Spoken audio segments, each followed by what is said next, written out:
Hi, it's Therese from Lostinpaper, and I want to share with you my top 10 tools as part of my Card Making Back to Basics series. I want to start by talking about trimmers, and I have two different kinds. I have a large Fiskars precision trimmer that doesn't need the blade replaced. It will cut my 12 by 12 cardstock beautifully, as well as multiple layers of cardstock as well. And I also have this little 9-inch shortcut Fiskars trimmer, and I really like this just for doing small cuts or if I want to just alter something, and it cuts really well with the titanium blade, and that seems to last longer.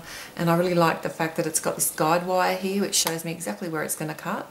That works really perfectly every time. I always did have another Fiskars before this, and I wore two of those out, but that's after 10 years of crafting, so they really do last a long time. And that was using a rotary blade, and I found that the rotary blades really do have a much longer life, and they're really nice to use as well. So that's another good option if you're out there in the market for a trimmer. So the next thing I want to talk to you about is rulers, and a T-square ruler like this is really handy because you can make sure that things are straight on your project. I like the fact that they have, these rulers both have centimetres and inches on them, because when you start talking inches to me, I've got no idea what you're talking about. In Australia we only use centimetres, and that's what I was taught at school, so that can be really helpful. The metal rulers can also be very good, because if you don't have a paper trimmer and you have a metal ruler and a craft blade, this is a really good way, and you've got a self-healing mat, something like this, you can pop your paper down and make your cuts along the edge of the metal ruler, and you'll get a nice straight edge using those. So when I'm using my blade, I like to use a self-healing mat to protect my work surface area. I also wanted to mention scissors at this point, and my favourite ones are these little spring cut ones, and they're perfect for fussy cutting, and I've had them for years, and I think that Fiskars do a similar version of these now.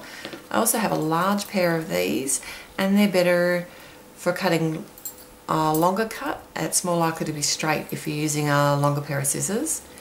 And if you do like to use ribbon on your project, then it's really helpful to have a separate pair of sharp scissors to cut the ends of the ribbon, because cardstock will blunt your scissors over time. I gave up on using real pencils years ago. I got sick of sharpening them, so that's what I like about these refillable pencils. And this one's from Papermate. They have a really nice sharp lead at the end, and also an eraser at the other. So I bit the bullet a few months ago and bought myself one of these Teflon bone folders, and I'm so glad that I did.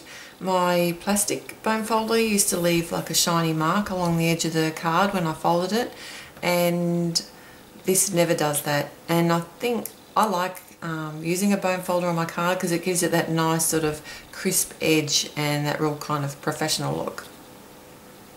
So if you've seen any of my videos, you'll know that I love my Stamp-a-ma-jig, and I use it all the time, and not just for my red rubber stamps, I use it on my clear stamps as well.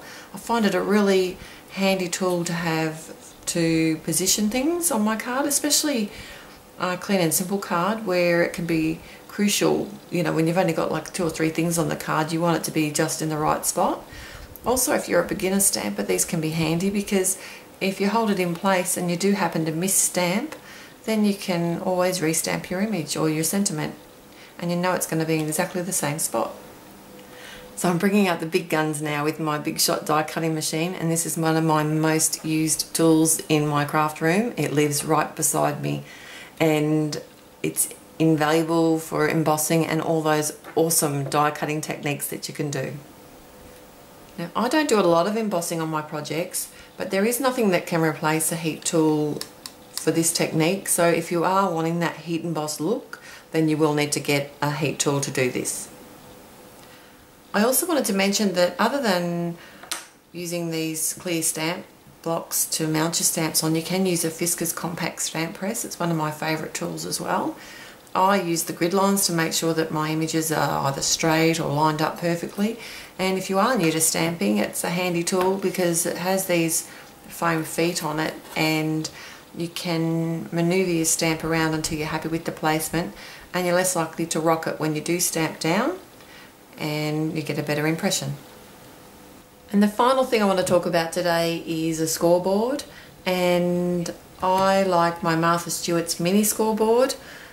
It's by no means an essential tool. You can actually score your lines using a ruler and a bone folder and get a very good result with that, but I just like the ease of using one of these, and you can also use it for techniques like creating dry embossed patterns. Thanks for stopping by today. I'll link all the products that I've showed you at my blog, and the link for that will be in the YouTube description below. If you've got any questions, just pop them in the comment section and I'll get back to you as soon as I can. So till next time, happy paper crafting. Bye.